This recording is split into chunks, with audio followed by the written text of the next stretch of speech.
Six Flags Great America, home to record-breaking thrills, rides for all ages, and so much more. Whether you go for the thrills, to be with friends, to see the shows, Great America has something for everyone.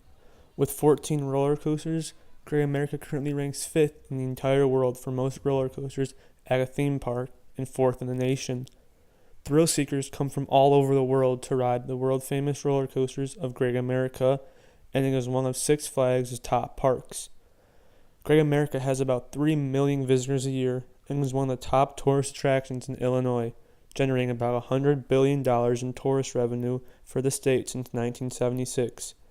Great America has also been home to many record breakers and rides that forever changed amusement parks. The American coaster enthusiasts have honored 2 roller coasters at Great America as roller coaster landmarks. Both Whizzer and Batman the Ride have ace plaques commemorating their history and innovations. Great America is one of the top theme parks in the entire country and has so much history and hard work that was put into making this amazing amusement park.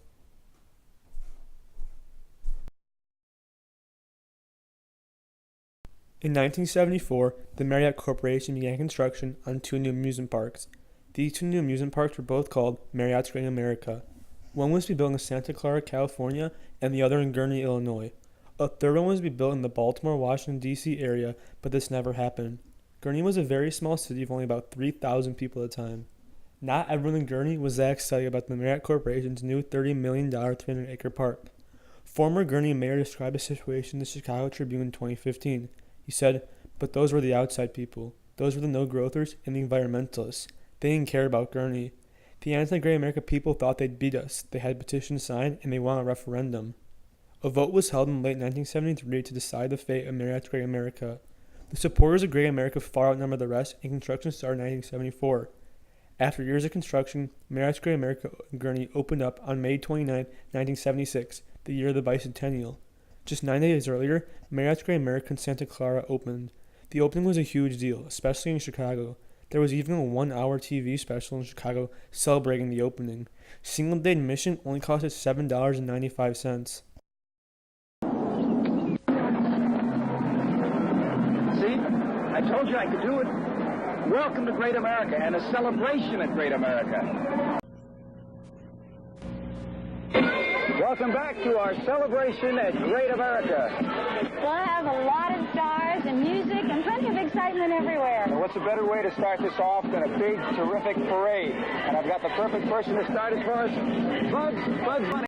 The park opened up with 6 sections. The first section of the park was Carousel Plaza. The first thing the visitors would see was the Carousel Columbia, the tallest carousel in the world at the time.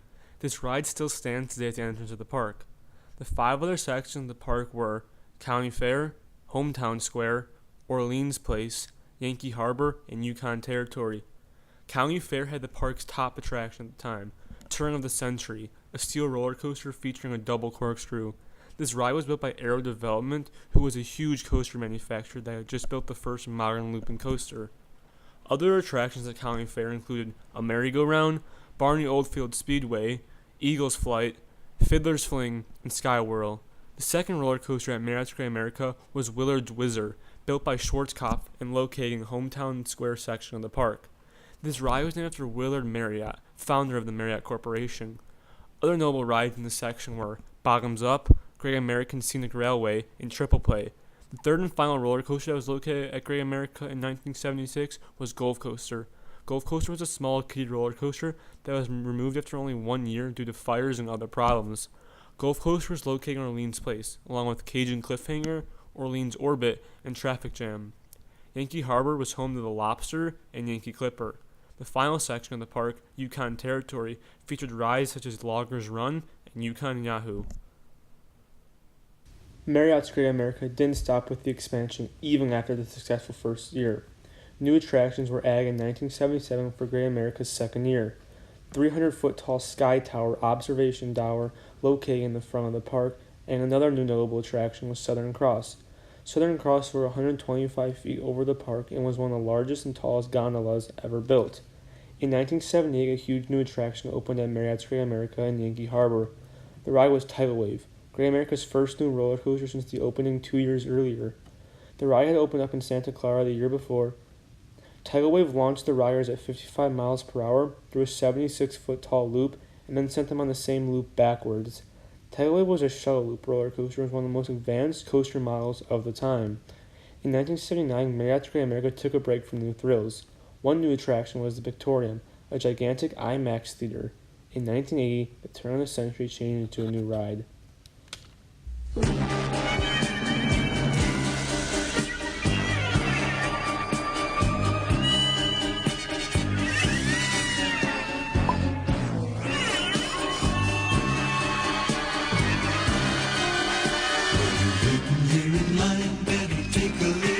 For meditating, 'cause he's waiting, he's the demon. It's time to change your mind. The two airtime hills on Turn of the Century had been replaced with two new loops, and the entire roller coaster also underwent a complete theme change. It was now colored black, and tunnels and rocks were added to enhance the ride experience. Although the Demon and Tidal Wave were both huge attractions, they were nothing compared to what was coming next. The fastest roller coaster in the world, along with the largest drop-on roller coaster. This huge new attraction was none other than American Eagle, constructed by Intamin. Over 1 million feet of wood and a price tag of about $10 million were needed for this record-breaking racing coaster. After a long and expensive construction process, American Eagle opened up in 1981. With a drop of almost 150 feet and speeds of 66 miles per hour, American Eagle was easily the biggest attraction at Great America. Lines were packed and was one of the biggest rides in America. After the huge opening of American Eagle, there were no major additions in the 1982 season, but Southern Cross was removed. In 1983, another big thrilling attraction opened at Marriott's Great America, as well as the removal of traffic jam. The Edge opened up in both the Gurney Park and the Santa Clara Park. This ride was not a roller coaster, but an intimate free fall. It was basically an earlier version of the modern-day drop tower. The ride took passengers up an elevator-like lift. Unlike modern-day drop towers, riders continued after they hit the bottom and finished the ride on a straight section on their backs. The ride was popular, but there were some problems.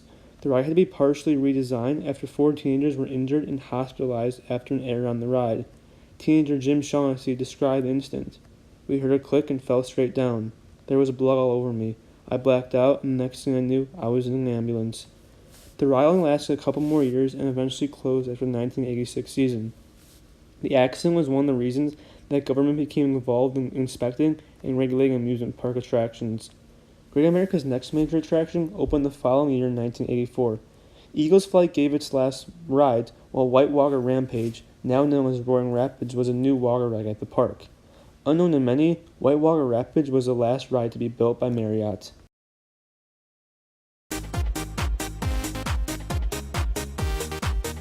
At the end of the 1984 season, Mariott decided to sell both of their Great America amusement parks. Mariott decided they wanted out of the amusement park industry. It was not because their amusement parks were unsuccessful, they just became uninterested and wanted to focus on other aspects of their large company. Amusement park company Six Flags was interested in purchasing new parks. However, they were only interested in the Gurney Park, not the Santa Clara Park. The deal was eventually finalized, and Great American Gurney became Six Flags Great America, the newest member of the Six Flags chain. On the other hand, Marriott's Great America in California went through a couple different owners until it was bought by Cedar Fair, and remains as the Cedar Fair Park today, known as California's Great America. The two Great America parks continued down much different paths after they were sold. Six Flags Great America started off by adding a new roller coaster in their first year of ownership. It's called Z-Force. It's a roller coaster with a twist. Literally, it features 6 vertical dives. Z-Force is of all-steel construction and is more than 7 stories high. It was designed and manufactured by a Swiss firm exclusively. Z-Force, a one-of-a-kind roller coaster built by Intamin, opened up in 1985. The ride was supposed to make the rider feel as though they were on a spaceship, with its many corkscrews and other inversions. The ride only lasted until 1987 because of Six Flags' new ride rotation program. Although it doesn't exist today, Six Flags used to have certain rides that would rotate from park to park and switch every couple years. Although Z-Force was supposed to be a new revolutionary ride, it wasn't that popular and was known as a rough ride. Six Flags continued to add more rides at the park, such as Splashwater Falls in 1986 and Power Drive in 1987. In 1988, the biggest attraction since American Eagle opened up. The ride was Shockwave, a huge new record breaker. 170 feet, and also it's moving at about 70 miles per hour. Now the composition is 3 loops, 1 2-loop corkscrew, and 1 boomerang. It'll move about 2,000 passengers per hour, but it won't carry me, okay?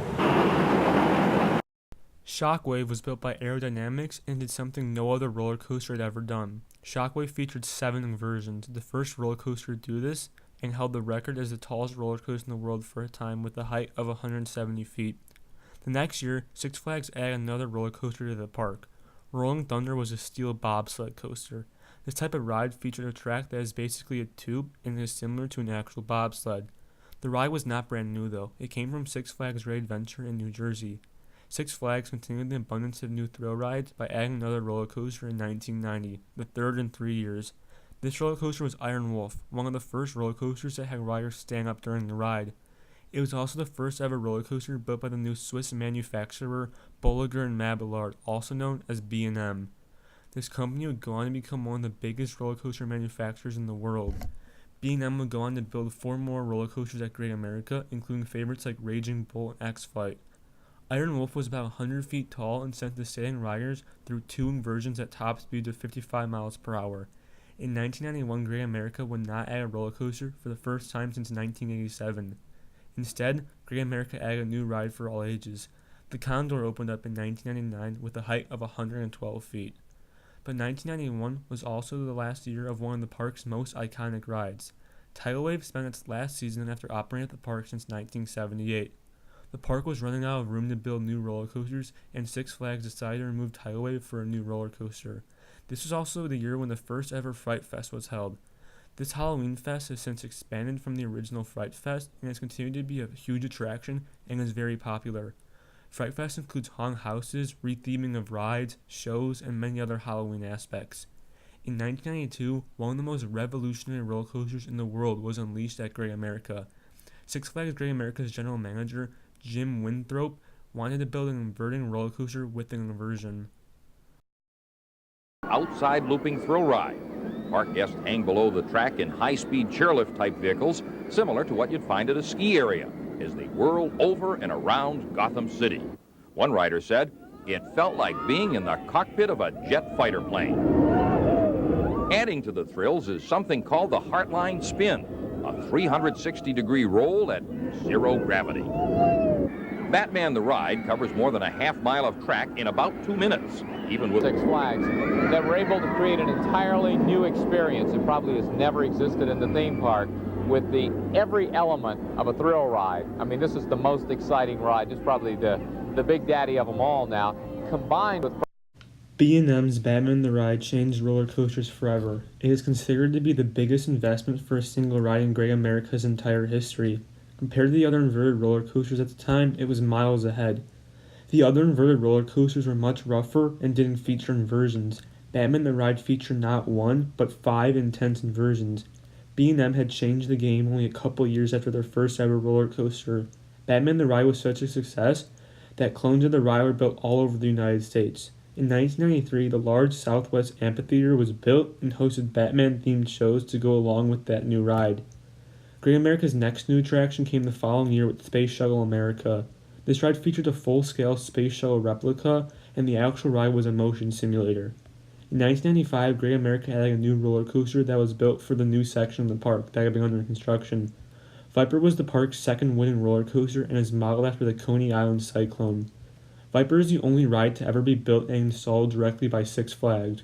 The ride is about 100 feet tall and features speeds of 50 miles per hour. 1995 was also the last year for another roller coaster. Rolling Thunder was dismantled after the 1995 season to make room for a new roller coaster coming in a couple years. Rolling Thunder eventually reopened in 1998 at Great Escape Amusement Park in New York, where it continues to give rides with the new name of Alpine Bobsled. In 1996, Southwest Territory finally opened up as another major section of the park. The section was originally going to be built in 1979 by Mariott. It featured many new flats rides, and Viper's entrance was moved into this section. The next major attraction came to Great America in 1997. The park finally got a drop tower called the Giant Drop that was built in Southwest Territory. The giant drop sent riders free-falling from over 200 feet high and became a major attraction in the Southwest Territory along with Viper.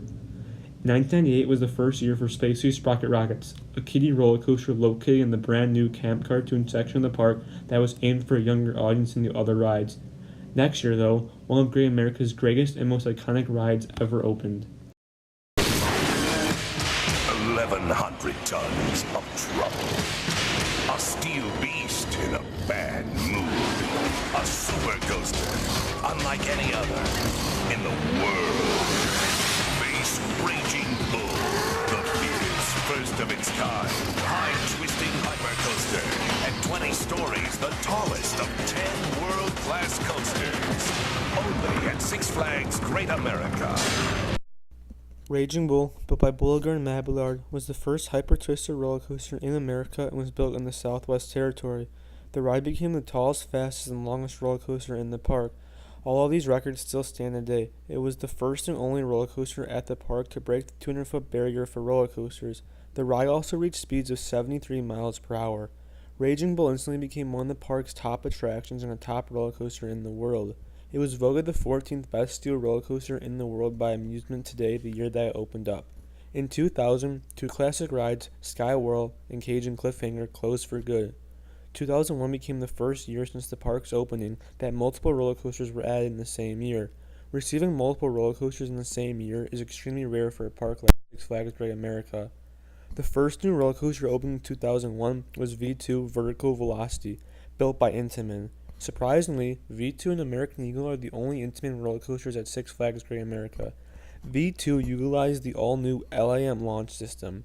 The LAM launch system on V2 used magnetic power to launch the riders from 0 to 70 miles per hour in less than 4 seconds, and then the riders are sent up to 180-foot tall towers.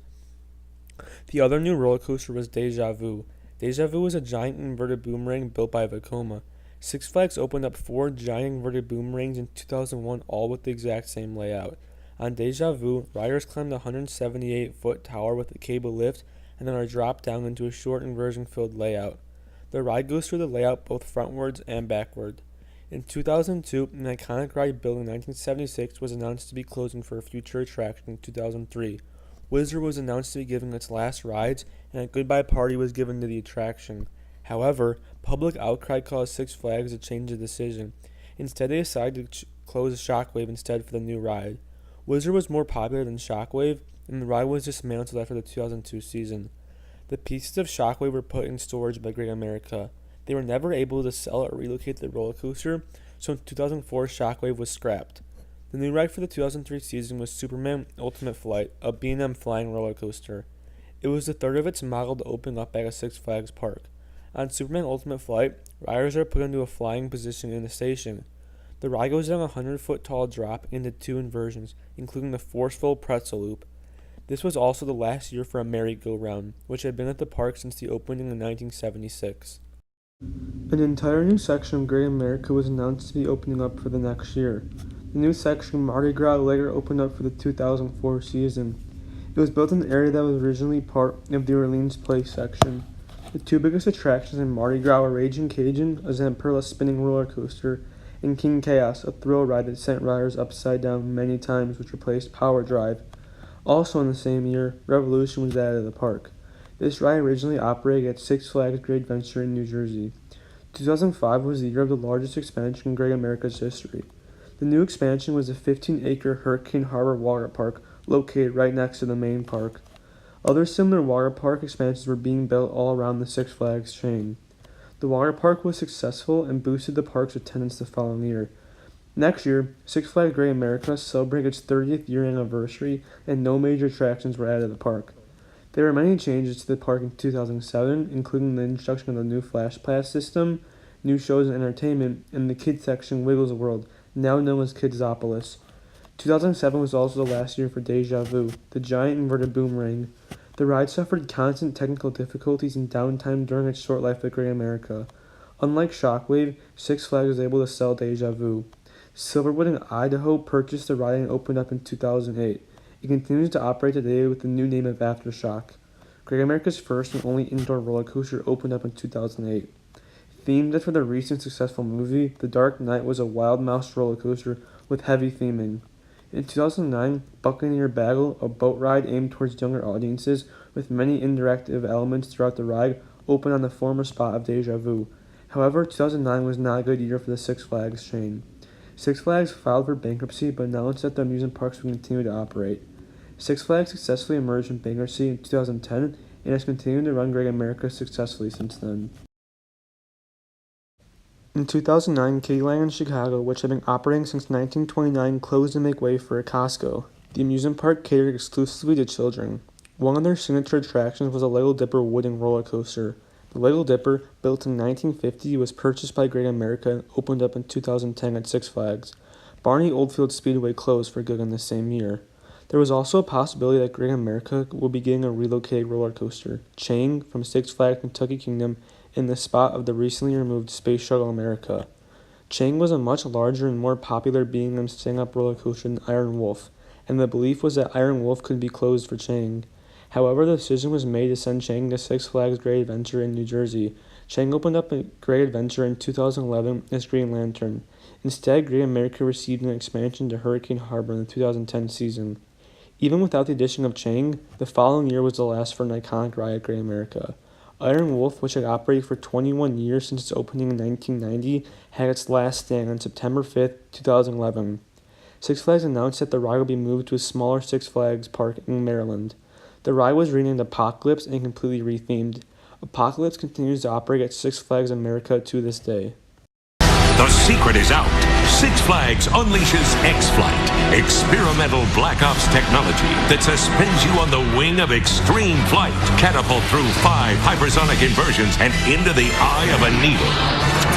Last chance to save big on a season pass with free tickets and free Fright Fest. Just 6 payments as low as $11.25 a month. Hurry, price goes up after June 10th. Go big. Go Six Flags Great America. In 2012, the new B&M Wing Coaster X-Flight opened up at Great America, the park's first major roller coaster since 2003. X-Flight was located on the former spots of Splashwater Falls and the Great American Raceway, who were both removed to make room for this ride. The ride cost Six Flags about $15 million and was only the second of its kind in the U.S. X-Flight is designed to make riders feel like they are on the wing of an airplane. The attraction starts with a 120-foot dive drop, followed by 4 more inversions on the short ride. X-Flight is also known for its near-miss element when the train narrowly flies through an air traffic control tower. While there were no new rides in 2013, Great America made the decision to have many of their famous roller coasters run backwards. Batman the Ride was first, followed by Viper in July, and American Eagle for Fright Fest. The decision was successful and brought back more popularity for these older rides. 2014 saw a massive new opening at Great America. Six Flags New Goliath, the world's tallest, world's fastest, world's steepest wooden coaster. Built by the Rising Rocky Mountain Construction roller coaster manufacturer, this new attraction retook a couple records formerly held by American Eagle. Goliath opened up on June 19, 2014. The wooden roller coaster was built on the former spot of Iron Wolf and broke 3 records. With a first drop of 180 feet, it had the highest drop on any wooden roller coaster, and with a top speed of 72 miles per hour, it became the fastest wooden roller coaster in the world. Goliath also had the steepest drop of a wooden roller coaster, nearly vertical. Goliath featured 2 inversions on the ride, including the long 0G stall. The ride was an instant hit both at Great America and in the world of amusement parks. In 2017, Amusement Today ranked Goliath as the 13th best wooden roller coaster in the world. In 2015, Great America celebrated the park's 40th season with the addition of 3 kiddie rides that opened up with the park in 1976. Great America added another major attraction for the 2016 season. Justice League Battle for Metropolis was an interactive dark ride in the new themed area, Metropolis Plaza. Demon also temporarily received virtual reality headsets. The Orbit, an original ride, closed after the 2016 season. In 2017, Great America added another new roller coaster. The new thrilling attraction was the Joker, a 4D free-spin roller coaster located in Yankee Harbor. On the Joker, which was built by S&S, riders spin freely throughout the ride, so 2 rides are never the same. Clones of the Joker had recently opened up at other Six Flags parks. The short ride had a maximum height of 120 feet, and riders can experience around 6 inversions a ride. Also during the 2017 season, virtual reality headsets were temporarily added to the giant drop. For the 2018 season, Great America announced Mardi Gras Hangover, a new looping flat ride to replace King Chaos. Mardi Gras Hangover is still under construction and is scheduled to open up this year soon. Along with this ride, Holiday in the Park was announced for the 2018 season. Now, Great America will be open longer in the year and have holiday theming after Fright Fest. With so much history behind its back, the possibilities are endless for Great America. Who knows what's coming next?